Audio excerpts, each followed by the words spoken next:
Nous vous souhaitons la bienvenue dans ce micro-apprentissage sur la gestion efficace des déchets médicaux. Il s'agit de la leçon 1 du module 4. Comme décidé, le lendemain, Safiya se rend dans le bureau de l'infirmière en chef, Madame Uma.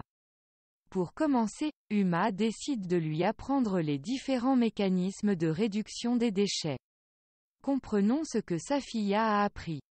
Dans ce module 4, nous allons étudier les différents mécanismes de gestion et d'élimination efficace des déchets médicaux. Commençons par la réduction des déchets. Pour maintenir la santé publique, et pas l'aggraver, il est important de gérer les déchets de manière efficace et avec des méthodes variées qui correspondent au type de déchets.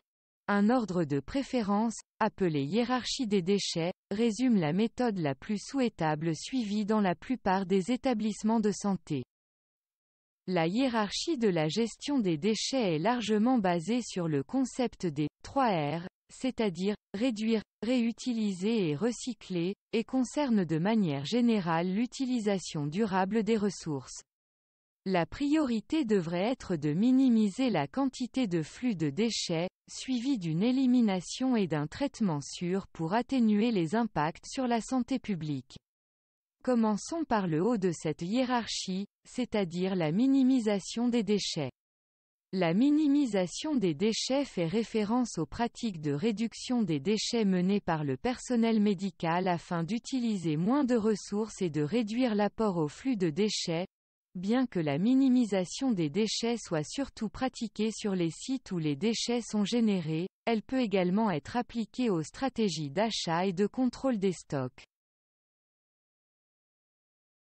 Voici quelques exemples de stratégies de réduction des déchets. La réduction à la source. Mesures de gestion et de contrôle au niveau de l'hôpital. Gestion des stocks de produits chimiques et pharmaceutiques. Comprenons maintenant chacune de ces stratégies. Tout d'abord, pour la réduction des sources. Choisir des produits qui produisent moins de déchets, ou des produits dont on peut utiliser de plus petites quantités, ou des produits qui produisent moins de déchets dangereux. Quelques mesures de gestion et de contrôle qui peuvent être adoptées dans le centre de santé sont les suivantes. Utilisation de méthodes de nettoyage physique plutôt que chimiques, par exemple, désinfection à la vapeur au lieu de désinfection chimique.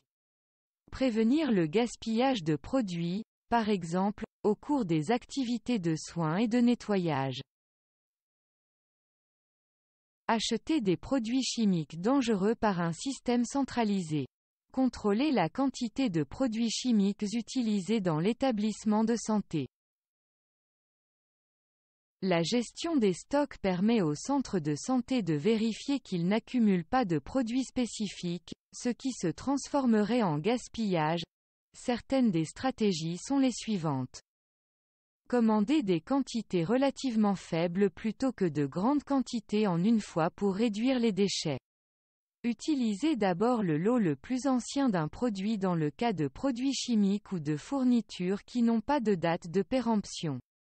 Pour les produits pharmaceutiques, assurez-vous que la méthode PPPS, premier périmé, premier sorti, est utilisée pour distribuer les produits.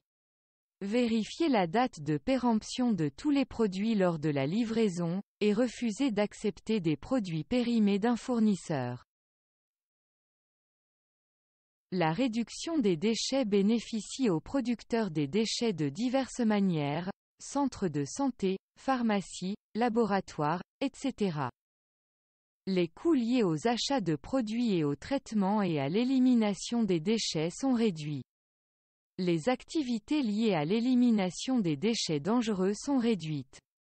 Cela contribue également à réduire les coûts municipaux de traitement des déchets car les ressources nécessaires à la mise en décharge et à l'élimination sont réduites. Le public bénéficie également davantage parce que la réduction de la quantité de déchets a un impact moindre sur l'environnement et la population, ce qui diminue le risque de contamination. Uma continue de former Safiya sur les pratiques efficaces de gestion des déchets médicaux.